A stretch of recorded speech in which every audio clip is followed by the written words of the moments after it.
Hello दोस्तों, स्वागत है आप सभी का my photography and Photoshop YouTube channel में। आज का वीडियो बहुत ही इंपॉर्टेंट है दोस्तों। कि जैसे कि बहुत सारे जो लोग हैं एडोबी फोटोशॉप CS3 और एडोबी फोटोशॉप CS6 से अभी तक बाहर नहीं आए। तो उनका प्रॉब्लम यही होता है कि उनको नया फोटोशॉप उनको सीखना है। उनको अपने कंप्यूटर में नया फोटोशॉप इंस्टॉल करना है। लेकिन एडोबी फोटोशॉप 2021, 22, 23 जो भी अभी जो क्रिएटिव क्लाउड का जो भी वर्जन आया है, तो वो उसका जो इंटरफेस है, उसके जो भी नए तरीके से जो फोटोशॉप यूजर है, वो फोटोशॉप CS3 को ही ज्यादा पसंदी देते हैं, क्योंकि उनको वो चलाने में बहुत आसानी है। वो ट्रेडिशनल तरीके से बहुत अच्छा काम करता है, लेकिन जो फोटोशॉप नया आया है उसमें बहुत सारे चेंजेस किए हैं एडोबी ने। तो उसको चलाने के लिए बहुत सारी दिक्कतें आती है। तो आज इस वीडियो में हम क्या करेंगे, हम जो भी नया फोटोशॉप यहाँ पे इंस्टॉल करेंगे उसको पूरी तरह से तोड़ मोड़ के फोटोशॉप CS3 जैसा बनाएंगे। ठीक है।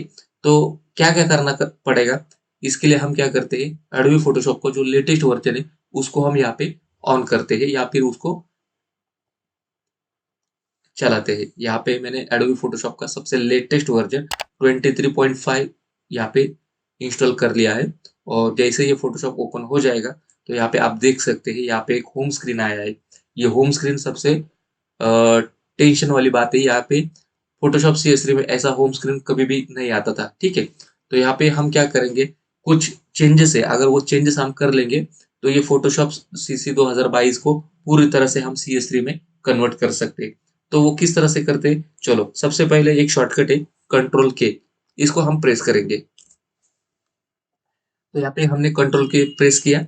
ठीक है। तो यहाँ पे जनरल से लेके प्रोडक्ट इंप्रूवमेंट तक सभी जो भी पैनल है इसमें से कुछ कुछ सेटिंग हम चेंज करेंगे। तो सबसे पहले प्रेफरेंसेस में आएंगे, जनरल में।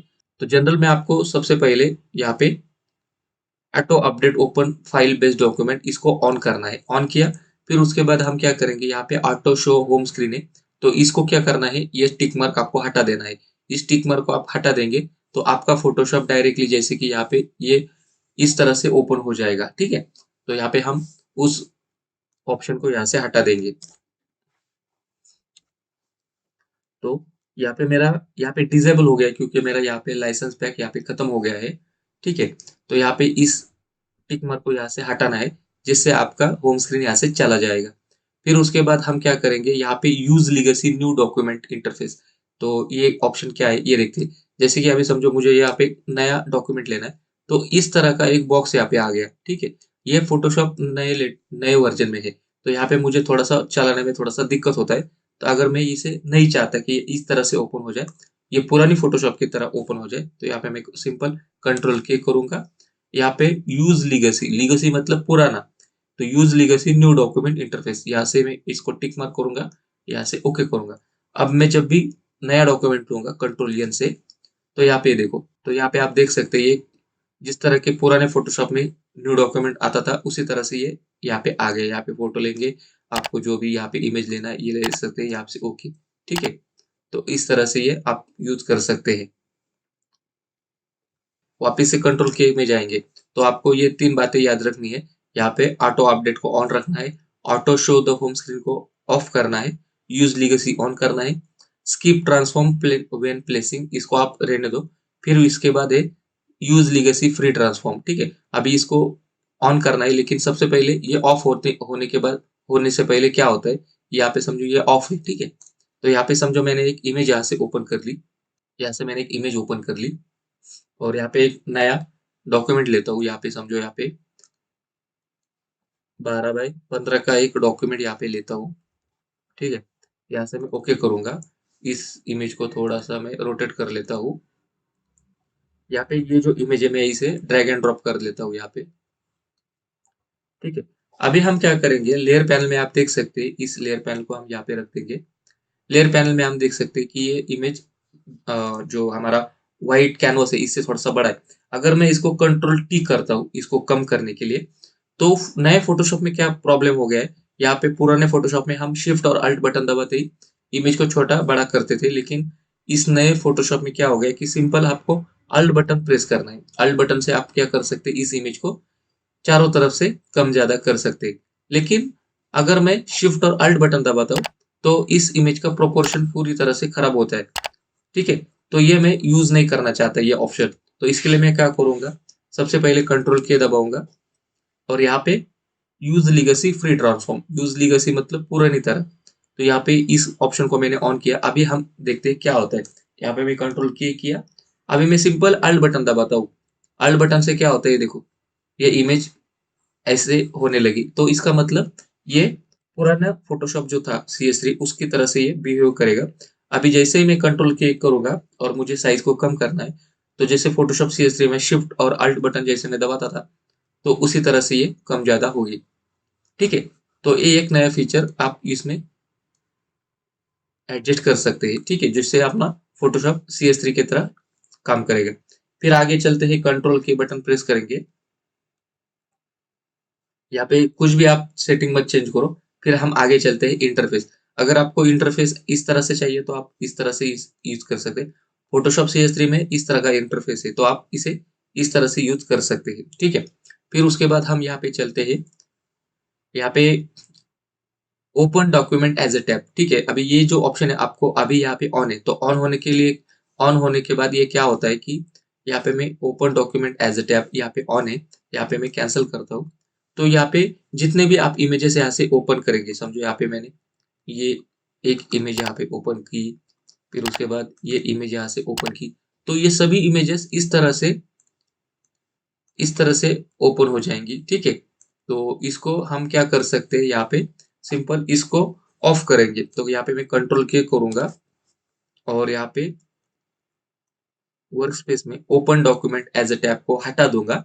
तो यहाँ पे आपको भी इसको टिक मार्क यहाँ से हटा देना है। यहाँ पे हम ओके करेंगे।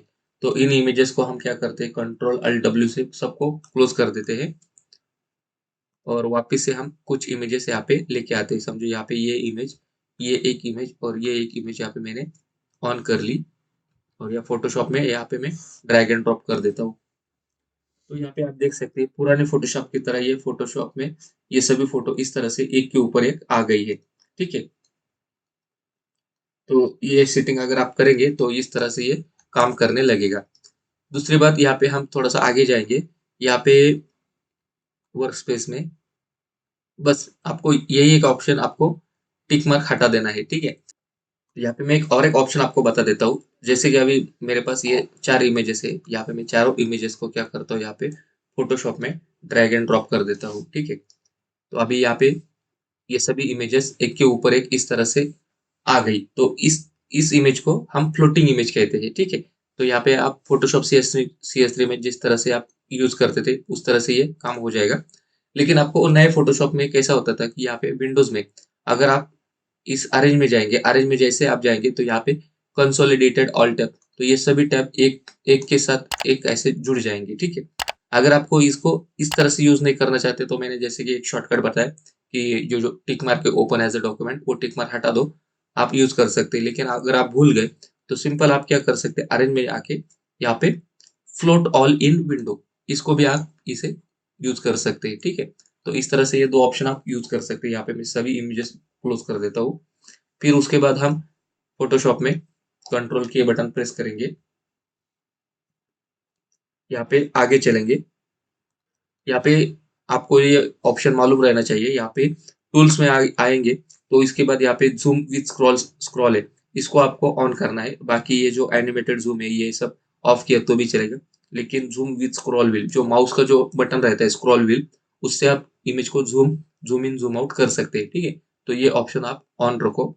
फिर उसके बाद हम थोड़ा आगे चलते हैं। यहाँ पे इसमें कुछ नहीं, फाइल हैंडलिंग में आपको कुछ नहीं करना। हाँ, यहाँ पे अगर आप इमेज को सेव करना चाहते हैं हर एक 5 मिनट के बाद, तो यहाँ पे 5 मिनट कर दो। जिससे आप काम बहुत देर से कर रहे और लाइट चली गई या फिर कुछ भी प्रॉब्लम हो गया कंप्यूटर को, तो ये हर एक 5 मिनट में जो भी डाटा रहेगा वो सेव करता रहेगा। यहाँ पे एनेबल लीगेसी सेव एज, इसको भी आप ऑन करो। ठीक है। फिर उसके बाद यहाँ पे ये जो दो ऑप्शन है इसको भी आप ऑन करो।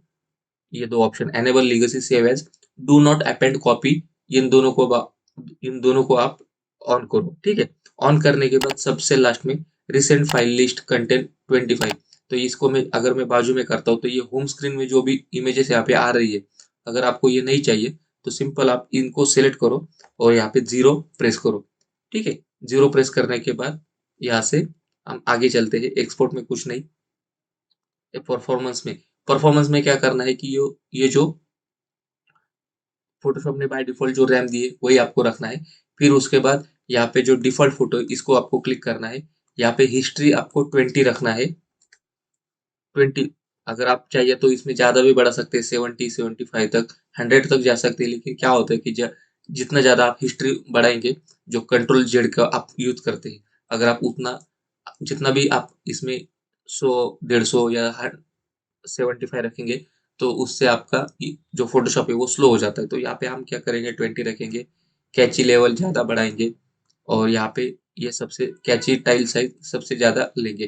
ठीक है, बाकी इसमें हम देखते हैं यहाँ पे जो भी स्क्रैची डिस्क है, जितने भी हार्ड डिस्क है आपके इस लिस्ट में आपको दिखाई देंगे। स्क्रैची डिस्क में इसको जितने भी हार्ड डिस्क है सभी को आप सेलेक्ट करो। फिर उसके बाद यहाँ पे नीचे आएंगे।